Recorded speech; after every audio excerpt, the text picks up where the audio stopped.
What's going on? What's going on? Brutus here, bringing you the latest OneHive war recap versus the Dark Knights that took place in a midweek random matchup.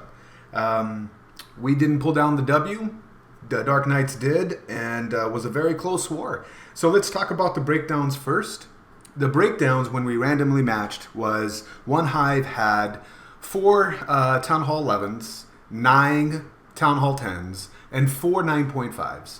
The Dark Knights matched with 5 Town Hall 11s and 11 Town Hall 10s.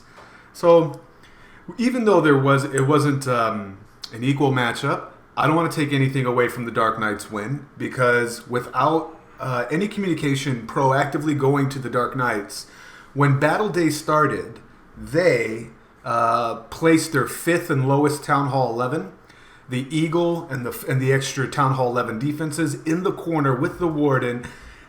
Super classy. Did it all by themselves. They wanted to make it as fair as possible. I just thought it was really, really nice of them, really spot on, and it was really classy, right? On top of that, when their 5th Town Hall 11 went to attack, he kept his Warden sleeping. That is huge for when 11s are dipping on 5s. In fact, and I don't mean to take anything away from the attack, but one of those attacks didn't clear an 11, didn't clear a 10.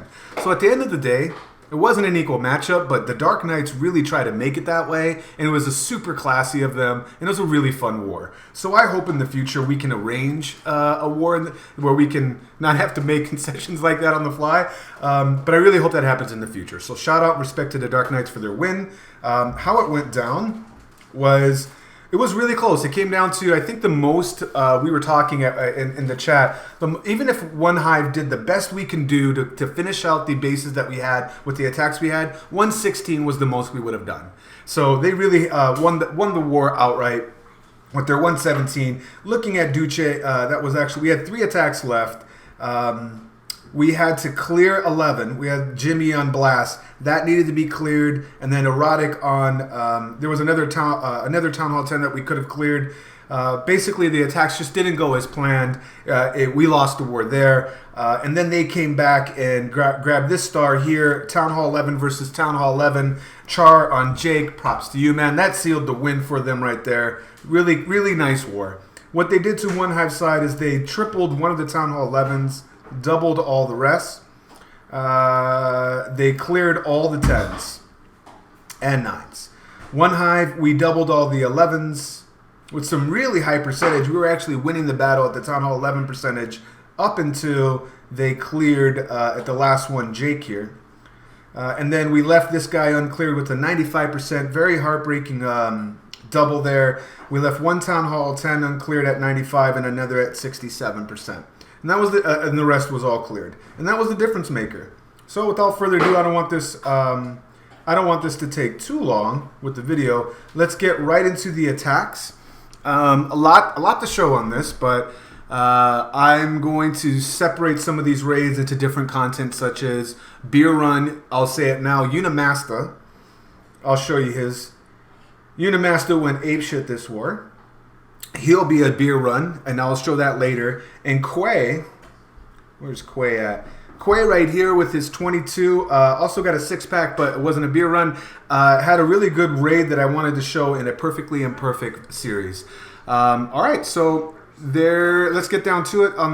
Let's start from the top. I got some Town Hall 10 versus Town Hall 10 action, and we'll start with 12. So 12 right here. We got ASAP Auzzie cleaning up number 12 here with a boner attack. Let's see how he goes down. Oh man, I should have looked closer at these for taking down a Town Hall 10 series. We'll do that maybe with our current war. Alright, so he's got a minions and archers all around to get that free percentage, as well as start some funnels. Got a baby dragon down here in the camp. And then the AQ walk down here to get the 3 points defenses, but takes down one of them on the way down. Opens up the wall, which I really like the angle he took here, where the point defenses as he's working on this Infernal Tower really is mitigated, and he takes them on one at a time where he underneath the rage because he's got to heal up his queen afterwards. But she gets one of the Infernal Towers, and the angle of this was just really clever to open up that one piece of the wall. Show then I believe get the other air defense. Is it? Look at this air mine, just like surgical goes after them. The healers there, but gets one of the air defenses and then half side of the base here, which really works out for the minor portion of his attack. Opens up another wall. Queen reroutes outward and head towards the royals, but there's a P.E.K.K.A. that comes out. Down goes the queen, down goes the rage, ability used. He'll get the P.E.K.K.A. as well, and I think he gets the BK as part of his push here. And he does, so really good value on that walk. He basically got the entire right side, both royals, an Infernal Tower, and the CC. Really nice. Bowlers behind the golems on the left, and then miners to support his queen that is now on her own. No more healers. But given the path that his miners have left here with the last heals being used, he should be. He's going to be okay to get in there as he puts down the poison to mitigate the Larrys popping up, which like to stall out the miners. By the time the miners pop back up, he's still got a fully healthy queen that is going to survive the rest of the raid. And the miners are just grouped up together at where they need to be, and the giant bombs are all spoken for or accounted for as part of his push. So really good scouting and perfect plan combination to take down this base as we goes to ×2 because it is a 3, and the major parts of this raid were taken care of with both Infernals being down and the pathing left of what these miners have. There's no doubt he's going to get it. Really nice. Boner AQ walk, boner attack, ASAP Auzzie. Really enjoyed that. We'll go to ×4 because I do have 5 replays to show. All right, so we're going to back out of here. We're going to go down to number 13, Duche on Justin. Also a cleanup attack. Going to do something similar, but his is a little different. I liked his creativity with his troop composition. So he starts to walk on the left, slightly different than ASAP Auzzie, but the bulk of his army and goal of the army remains the same. Really smart funneling here that this wizard got 2 trash buildings, probably even a 3rd with this gold mine if it gets there in time. But the queen coming down, starting the archer on the far left to get that corner hut. She's going to keep coming around, but he's got, what I liked about this specifically was the 2 Valkyries. He used them as funnel breakers and tanks for his wall breakers. That's what I really liked about it. It was very clever. Has to use the ability here as the queen gets underneath too much fire, too much point defense. Here's one of the 2 Valkyries. Starts it down while the point defenses are distracted by the golem. Also got the corner hut on the way in, but then no doubt he's going to get this funnel with this camp out of the way, so now all his bowlers will go in, and that's the reason for it. She also rejoins the kill squad and gives an added DPS in there and added tankage because they're so beefy. Really like that. Bowlers are under fire here. They're getting wrecked until that Inferno goes down that the queen, after she gets the Larry, finally takes care of. He saves some bowlers in there. They're jumping on in. Lots of orgy of rage, light, and destruction going on in the core. And then eventually he starts his miners on the left-hand side, leaves a cannon here that he's going to have to account for, which the miners then reroute inward to take care of the high hit point and DPS. X-bows. Once they take care of that, then they'll head back to the left and get that, or the queen does as well, that stray cannon. But he's still got most of his miners up and the healers behind it, so it's just a recipe for success at this moment. Really enjoyed this raid, the planning of it, and the use of those Valkyries to really establish a strong funnel, get rid of some trash buildings, and then join the kill squad at the same time. That's a really high value of just one troop that... sometimes you can kind of waste if you're only doing one person as they funnel and then they die. Really enjoyed that cleanup, Duche. Nice raid, man. All right, so we're gonna go down with the continue and finish up on the Town Hall 10s. We got Fabian cleaning up the number 15 here with a walk and a single golem. I think is what he brings here, and I believe it's bowlers in the CC, but a lot more miners. It is the meta nowadays. You got walk boners, you got shattered boners, you got goji bow, So unfortunately, these were the ones that cleared without dips. I think in the last video I didn't have very many replays to show Town Hall 10 v Town Hall 10 action, so I was really wanted to help balance out those replays and show you what the Hive's doing. And was fortunate to get 3 Town Hall 10 actions today. Drops down the Rage here to ensure that the Walk gets what he needs. He was under 4-point defenses at one time, but he muscles through it with the Rage. Then he's under 3-point defense. She's got to hurry to get in there while they're being distracted. Then he sends in his wall breakers, uses another rage, so 2 rages on the heel. Really big investment on his walk, but look at what he got from his walk. He got this entire right side in like 6 or 7 point defenses, 2 X-bows, I'm sorry, 1 X-bow, and an Infernal Tower, and the Queen. So simultaneously he's got another funnel on the left going, to basically erase one left side of the base. And then that leaves a small compartment as he freezes here because the Queen was about to be locked down, was really crude, was about to go down under that Inferno. The timing of that was just spot on, where he steps up to take care of the Queen while he's under fire from the Inferno that can't be healed, so he freezes it, gets the Queen back healed up with those healers back behind, and the healers are still with him, so he can really just... The walk value that he got out of this was just so tremendous, and a huge part of the success of why this boater attack worked.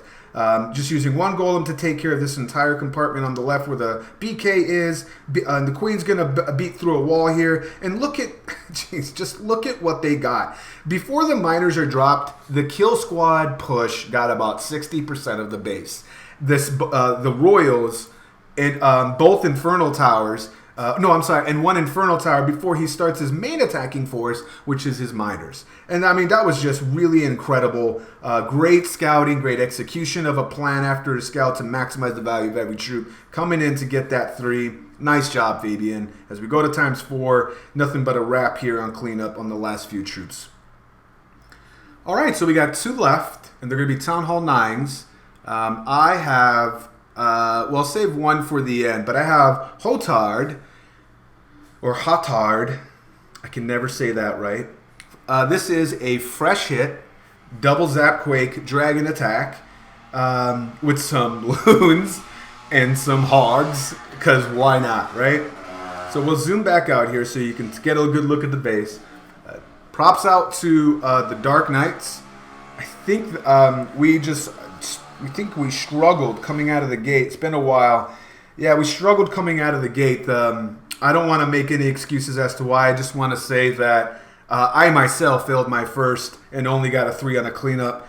But yeah, I'll just say that we struggled coming out of the gate, and that was a big factor. We wish we had more scouts for the 10s going up. But it is what it is, and I'll leave it there. So the Queen Walk gets 1 of the ADs. He zaps the other. The Queen Walk gets 3 of the ADs. He zaps. What am I saying? 2 of the ADs, and he zaps 2 of the other air defense. So he really is left with, Jesus Christ, rice burners down my street here. Anyway, then he has all the air defenses taken care of, and then he sends a squadron of dragons, keeping them in that wave fashion that really maximizes their value. Was really just a nice attack as he uses some hogs and some loons to help complement satellite defenses that pose any threat to his dragons coming in. He's got 3 on the bottom that are going to wrap around the trash ring here, and he's got 4 in the core here with only really just 2-point defenses at the top that pose any threat, and then 3-point defenses down here, which poses a threat to those middle dragons. But they're all going to converge upon each other and do what is needed to be done. Really nice plan as a fresh hit to take care of this base using your kill squad and double zap quake to get down all the air defenses before you send your dragons on the main attacking force. So I really like that. This is going to take some time, as once he takes care of the last Tesla, that is it, and there's nothing but trash at the end, so we'll fast forward. And I got 1 more left for this one, and that we'll call this a recap. Nice job, Hotard or Hotard. You're going to have to tell me how to say that. All right, so backing out of here, let's go to the final one. This was one of my favorite ones of the war. We go to 18, fresh hit, TinyPickle, which is also one of my favorite in-game names to say right next to Surgical Go Wipe. He's going to do an AQ walk hobo, all right? Pay attention to how many hogs he has left at the end. So it's almost like an AQ walk gobo. It's really what it is, because you'll see.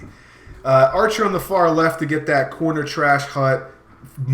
Funnel with that really good value with the dragon to get that point defense and form the other part of the funnel. Uses one minion to get the other side of this trash ring right here, which is really good scouting. And this is a fresh hit. So worked out for him. His queen just takes care of this entire left side here. Going up towards 12. And, you know, looking at where the healers are going to pass through, he dropped his healers in the perfect spot to ensure that these healers don't get into range of these air defenses as the queen starts to hug the wall, which they most commonly do. So with the sweeper blowing them back, they blow them just out of range, as if you can see that, of these air defenses, which is a huge part of why this raid is successful. Sends in his golem and his bowlers. By the time that those healers get into range of the air defense, queen already takes him out. Then he starts sprinkling in, that minion is still doing work on the left.